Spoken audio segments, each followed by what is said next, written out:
Hello guys, this is Matt here again, and welcome to part 3, which is of the triads, in which I'm demonstrate some practical uses for them as well. And this is going to be using the triads we talked about in the last 2 videos as well, for the major and the minor. So if you haven't watched those, I strongly suggest you go back and watch them. Otherwise, if you have, fantastic, happy days. So this should make a little bit more sense to you if you have. So what we're going to do is I've laid down a a loop. Okay, so the loop is going to include the chords C major, G major, A minor, back to G major, and then back around again to C. Okay, so what I'm going to do is I'm going to use this in a solo context. Okay, so I'm going to play the loop for you now, and I'm going to demonstrate how they're used as well. So why I'd use the and keep an eye out on the voicings and see if you can pick up on some as well. And that way you should have a little bit more idea on how and why these voicings are used back to back. Okay, so I'm going to play that for you now, and if you can, just just give it a go.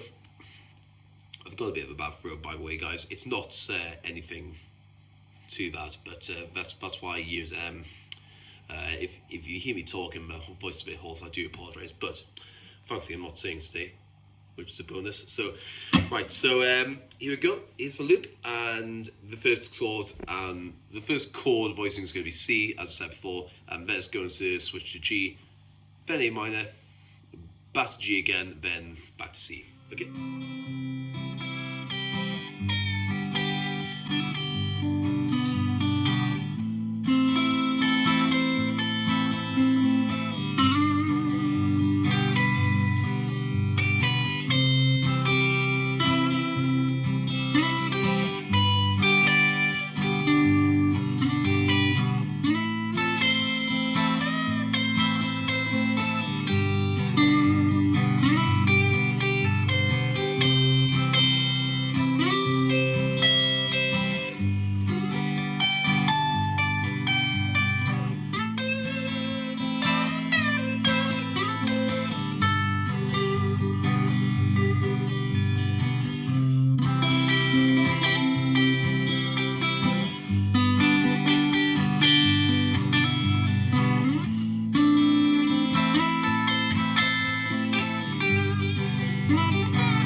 What sort of thing I did there as well. So I was utilizing as many of the triad shapes as I possibly could, but at the same time I was sort of making them into sort of little licks of my own as well, which means I wasn't adding some in between notes from which belong to, say, like a C major scale, but I was using them sort of as guidelines, if you will. So like for example, when I went to say the C major, triad in the E shape,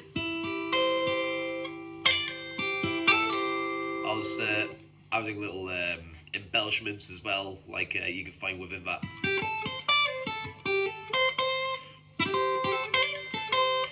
Which you can really find just by sort of going around the shape as well, and seeing what sort of notes work.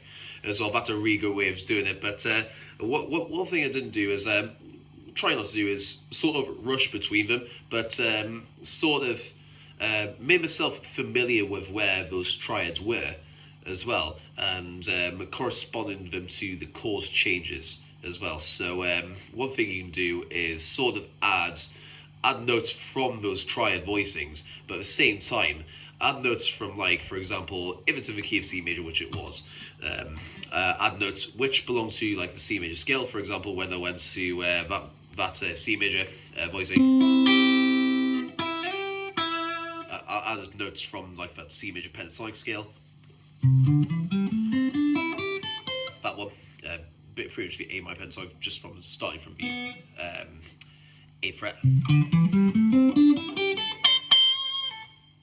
I was adding some notes from that as well, and when I was doing that, I sort of used those to embellish those triads as well. So that's another thing you can do. Now, some tips I've got as well for when you are practicing this. Say like, because if you've got a loop pedal, even better. But when you're practicing this, for example, with just in general, try, instead of sort of trying to rush between the triads, focus on one particular area as well as the fretboard. So, for example, I'll take the frets on the 3rd, 4th, 5th, and 6th frets. Just this area of the fretboard. Let me explain the ones I've got first. I've got the I can find the C major triad there. I can find the G major triad there, and I can find the A minor triad there. So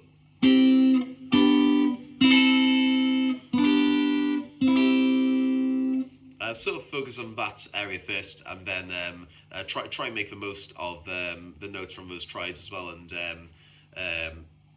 just try and become familiar with them as well. So here's an example.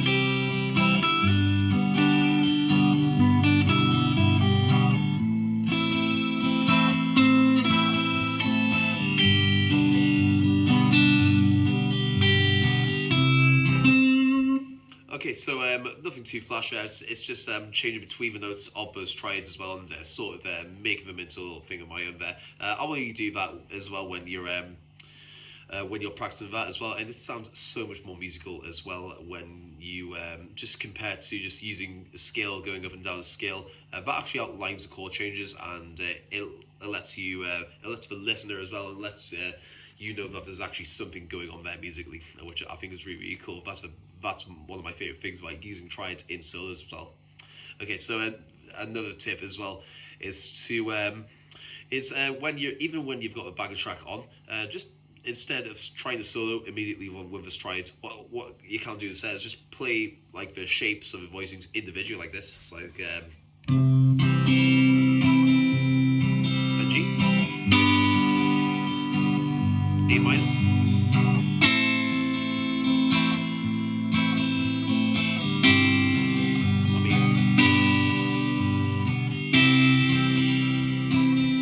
and try different voicings as well. Just try and go up if you can, like.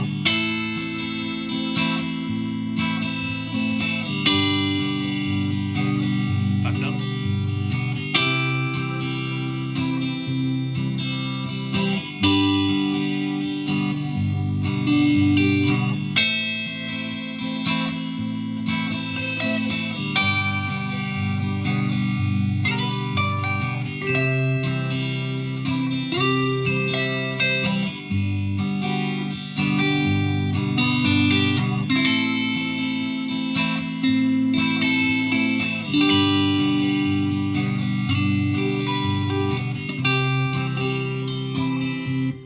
So it's just really just focusing individually on those shapes as well, those voicings, just so you become more familiar with them as well. And within each change, try and find a different voicing for each one. So like instead of just sticking to one of them, do it for now, but then afterwards, I like you to sort of explore a bit. So which other triads and voicings you can use as well. So that just gains more familiarity.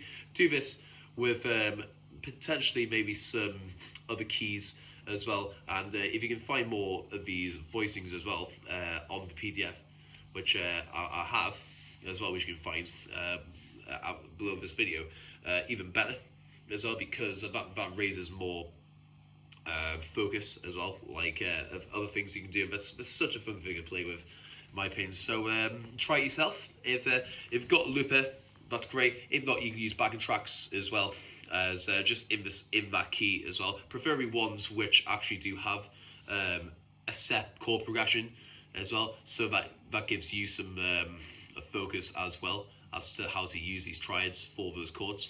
Okay, so I hope this helps, and again, I'll be seeing you guys very soon.